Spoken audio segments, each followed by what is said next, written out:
Dengan namanya, ini memang bertujuan meningkatkan pendapatan keluarga akseptor secara berkelompok dan nanti dilakukan dengan memanfaatkan kegiatan melalui kegiatan usaha yang lebih produktif dan juga memanfaatkan potensi ekonomi lokal.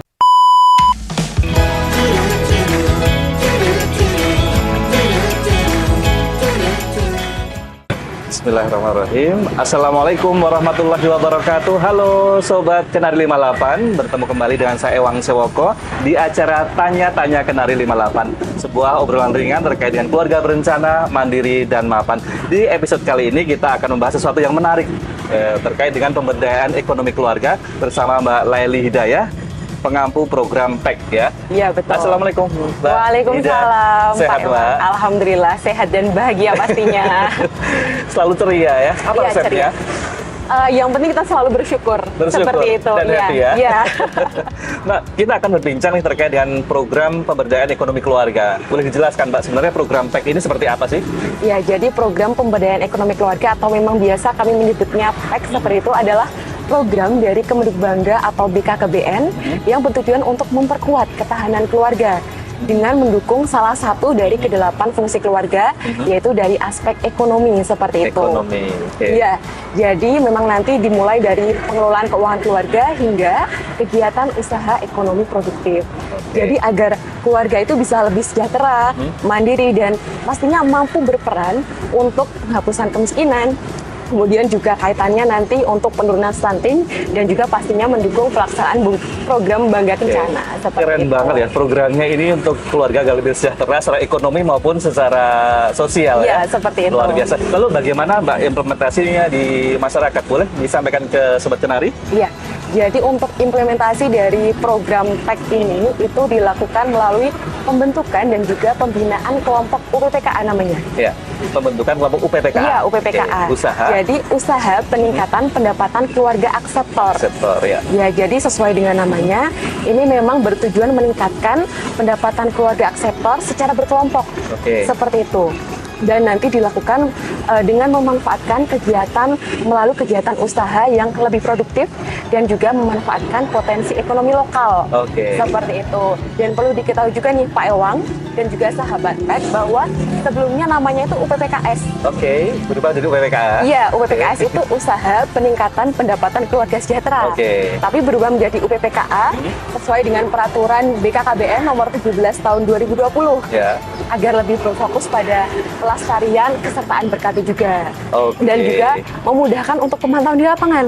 Karena kan kelompok usaha ekonomi seperti ini di instansi lain ada berbagai penyebutan atau identitasnya sendiri. Kayak usaha kecil menengah atau industri kecil menengah.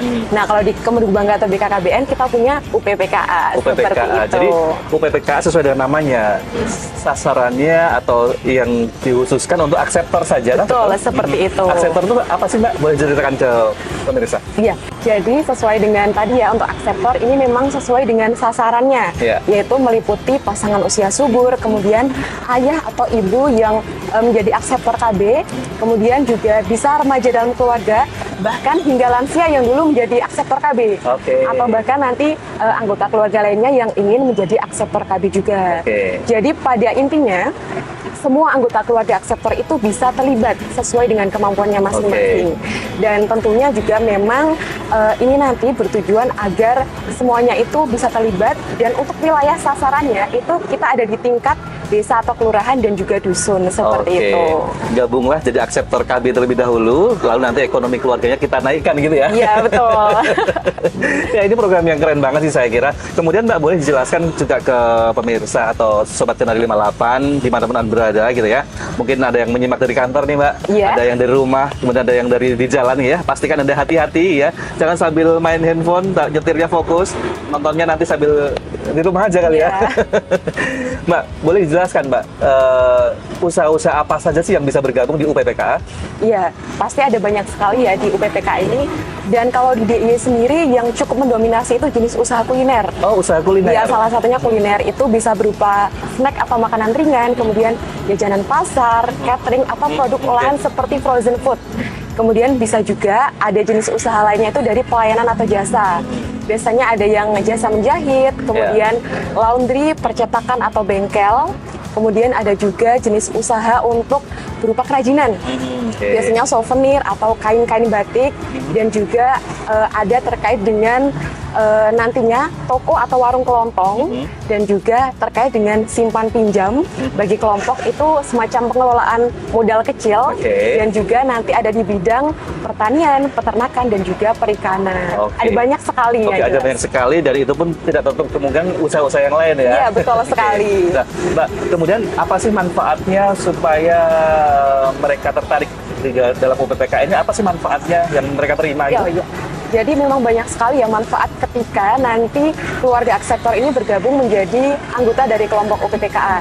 Yang pastinya pasti nanti bisa belajar keterampilan usaha bersama dengan anggota yang lain. Kemudian akan ada pendampingan dan juga mendapatkan berbagai jenis pembinaan dari PKB atau PLKBI yang di lapangan. Kemudian pastinya juga bisa mendapatkan akses pelatihan nanti mulai dari pengembangan produk, kemudian pemasaran digital marketing, dan juga pastinya nanti ada legalitas usaha. Seperti itu, dan pastinya nanti juga bisa ikut nih dalam pemasaran produk di Expo. Seperti itu. Kalau seandainya masih ada yang terkendala modal nih Mbak, ada fasilitasi bantuan modal tadi dari BKKBN? Iya, itu tadi kan ada pembinaan ya. Salah satunya ada pembinaan modal. Jadi bisa berupa kita ada dikenal dengan ATTG, alat teknologi tepat guna. Salah satu modal juga ya itu ya. Iya, betul kalau sekali. butuh dan itu diperlukan, alhamdulillah sudah dapat bantuan dari situ ya. Kemudian Mbak, barangkali ada yang belum tahu nih Sobat Kenari, bagaimana cara bergabungnya sih Mbak? Oh iya, cara bergabungnya itu sebenarnya mudah banget. Tinggal menghubungi PKB atau PLKB wilayah setempat. Kalau memang sudah ada kelompoknya, nanti bisa langsung bergabung saja. Namun jika belum, nanti maka dari PKB itu bisa memberikan arahan, pembinaan awal, kemudian pendampingan dalam proses inisiasi pembentukan kelompok UPPKA baru. Tentunya bersama dengan anggota keluarga akseptor lain yang berminat juga. Seperti itu. Jadi memang Kemenduk Bangga atau BKKBN ini mendorong agar keluarga akseptor itu bisa memperoleh kesempatan yang sama untuk bergabung dan mendapatkan pembinaan ekonomi secara lebih merata begitu ya di lapangan.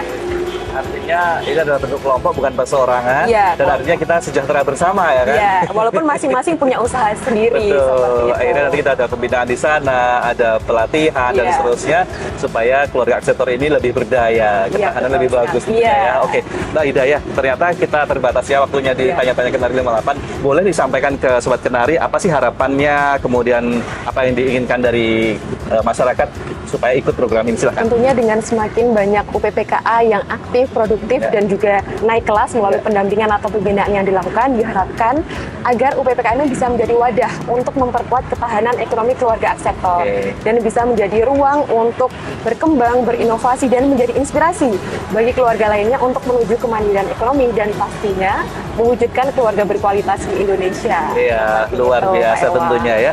Yang belum bergabung, mari silahkan bergabung. Hubungi PKB atau PLKB di kecamatan masing-masing atau di kelurahan ya, gitu ya. Betul begitu? Betul. Ya. Dan Mbak Ida, terima kasih banyak ya sudah memberikan penjelasan di hari ini tentang Tanya Kenari 58. Topiknya juga sangat menarik, pemberdayaan ekonomi keluarga. Kita akan insya Allah akan berjumpa lagi di next ya.